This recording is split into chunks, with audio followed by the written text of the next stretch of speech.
បាទអរគ្នាបច្ចេកវិទ្យារបស់កូនខ្មែរយើងបាទឆ្នៃដោយបងផ្ទាល់មែនទែនហើយសូមសរសើរឥឡូវហ្នឹងកំពុងតែ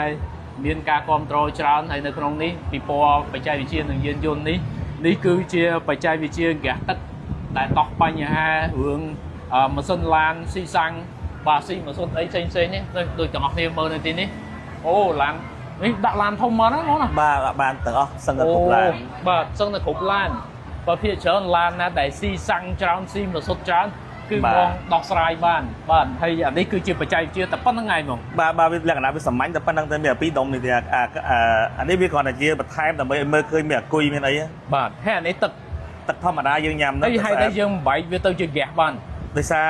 នៅក្នុងសារធាតុទឹកវាមានអ៊ីដ្រូសែននិងអុកស៊ីសែនរូបមន្តវា H2O បាទអញ្ចឹងយើងឧបករណ៍របស់យើងបំបែកទឹកទៅជា HHO វិញអូ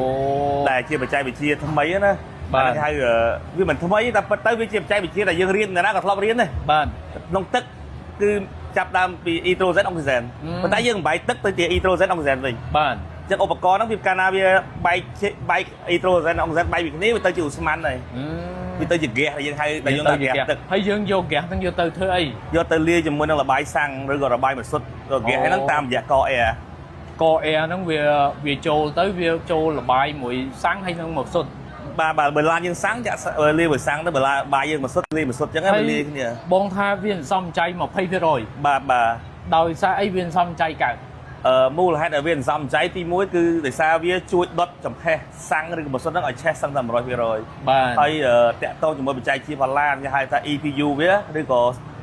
CPU វាហ្នឹងវា control ថាបើសិនជាសាំងនឹងវាគ្រប់ហើយចំហេះគ្រប់ហើយវានឹងបន្ថយខ្លួនឯងអូតូមកដោយសារ EPU ផល្លានបាទ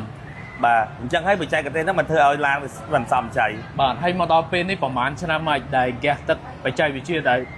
បងបានកែច្នៃនេះឥឡូវវិចខ្ចប់បាទអរគ្នាជួយវិចខ្ចប់មើលនៅខាងនោះបាទជាចំមុនច្រើនអូយស្អាតមែនតើ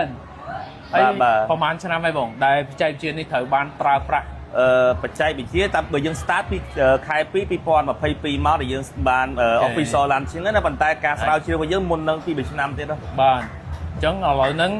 ទៅលើអីគេនេះឃើញបងឃើញដាក់ tractor បងបាទទូកក៏ប្រើដែរទូកប្រើបានដូចគ្នាអូប្រភេទនេះជាប្រភេទដែលស៊ីសាំងច្រើនមែនតើហ្មងពួកគាត់ធ្វើការងារបម្រើគេហៅស៊ីច្រើនមួយថ្ងៃសិន100ទៀតច្រើនដោយសារម៉ាស៊ីនគាត់នេះចាស់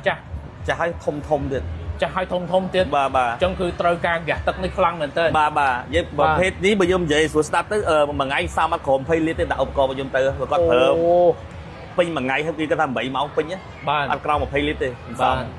បាទហើយទាំងអស់គ្នាមើលនេះគឺជាផលិតផលរបស់កូនខ្មែរយើងដែលបច្ចេកវិទ្យាដែលបងឲ្យមួយក្រុមការងារខំកែច្នៃឥឡូវមកតាំងពិព័រណ៍បច្ចេកវិទ្យានិងយានយន្តនៅផ្សារទំនើបជីបង2.1សូមទាំងអស់គ្នាមកស្តង់បងផ្ទាល់តែម្ដងបាទនិយាយរួមម្ចាស់ឡានម្ចាស់កង់3បាទចាស់គ្រឿងចក្រអីចាស់គ្រឿងចក្របាទសុទ្ធតែបងអាចចូលរួមនៅក្នុងការសន្សំចៃបានបាទហើយប្រើអានេះគ្រោះថ្នាក់អត់មានបញ្ហាគ្រោះថ្នាក់អីទៅតាំងពីដាក់មកគឺថាសូម្បីតែមួយក៏មិនដែលមានបញ្ហាអត់ដែលមានសោះហ្មងហើយហេតុអីបានវាព្រោះវាមានចំហេះដែរហេតុអីបានវាមិនឆេះតាក់ទងជាមួយនឹងហេតុអីបានវាអត់ឆេះដោយសារយើងអត់មានផលិតទុកទេពួកយើងផលិត on demand បានណាតោះឲ្យយើងបើសិនដំណើរការបានវាផលិតទៅជួយ support ទៅពេលដែលវាឈប់យើងបិទម៉ាស៊ីនទៅវាជប់ផលិតដូចគ្នាអញ្ចឹងវាអត់មានបញ្ហារក្សាទុកធ្វើឲ្យមានការឆាបឆេះទូអីទេអត់មានថាប្រើហ្គាសទឹកទៅវាធ្វើឲ្យក្តៅឡានអីចឹងអូអានេះល្អមែនកាន់តែត្រជាក់វិញកាន់តែប្រើទៅម៉ាស៊ីនកាន់តែត្រជាក់ជាងមុនបាទហើយតទាំងអស់គ្នាមកផ្ទាល់សូមទាំងអស់គ្នាមកស្តង់របស់ហ្គាសទឹកបាទនៅក្នុងពិព័រណ៍បច្ចេកវិទ្យានិងយានយន្តហើយមកមើលឡានអនាគតអូឡានទំនើបណានៅខាងនោះហើយកន្លែងបងក៏ទំនើបដែរហើយសូមសរសើរថានេះគឺជាបច្ចេកវិទ្យារបស់កូនខ្មែរយើងដែលយើងអាចធ្វើបានបាទហើយបងនិយាយរួមមកថ្ងៃនេះគឺទាំងអស់គ្នាសម្រាប់កង់3គឺ 50% បាទកង់3 50% ហើយសម្រាប់ឡានគឺ 50% សម្រាប់10គ្រឿងដំបូងបាទសូមបញ្ជាក់បន្តិចបងឧបករណ៍របស់ខ្ញុំយើងធានារយៈពេល2ឆ្នាំជូនគាត់2ឆ្នាំបាទហើយរយៈពេល2ឆ្នាំហ្នឹងយើងថែទាំគឺមិនគិតសេវាទេគាត់មកថែទាំអីគឺ2ឆ្នាំហ្នឹងអត់គិតសេវាទេហើយអ្វីដែលគាត់ប្រើគាត់ទិញតែម្ដងឯងគាត់ចាក់តែទឹកឯងបាទអញ្ចឹងអស់តែទឹកឯងបាទចំណាយអស់តែទឹកឯង2ឆ្នាំហ្នឹងបាទអញ្ចឹងបើគាត់ចង់ចំណេញមែនតើពេលចិត្តចុងឆ្នាំណាបាទចិត្តខែទីខ្វះ2 3ខែចុងឆ្នាំគាត់មកមើលម្ដងទៀតទៅអញ្ចឹងគាត់អាចប្រើបានយ៉ាងហោចណាស់ក៏ ចិត្តឆ្នាំទៀតដែរ ហើយមកជុននេះហ្មង បើឈុតនេះគឺសម្រាប់ឡានម៉ាស៊ីន4 149ទេ បាទ149 បើឡានម៉ាស៊ីន6ម៉ាស៊ីន8តម្លៃវា199 អូវាខុសតាមទំហំណា បាទបាទបាទ បាទតាមទំហំអញ្ចឹង140 190 បាទ មកថ្ងៃនេះនៅសល់តែ 50% ទេសម្រាប់10គ្រឿងដំបូងបាទហើយសម្រាប់កង់3តម្លៃប៉ុន្មានហ្មង កង់3ធម្មតាវា79តែយើង discount បាត់ 50% សល់តែ39ទេស ល់តែ$39ទេអញ្ចឹងបងប្អូនដែលចង់ចំណេញសូមតអគ្នាមកពីពណ៌ទាំងអស់គ្នាបាទនៅសល់ថ្ងៃអាទិត្យមួយថ្ងៃទៀត បាទបាទ អរគុណច្រើន អរគុណច្រើនអរគុណបាទបាទ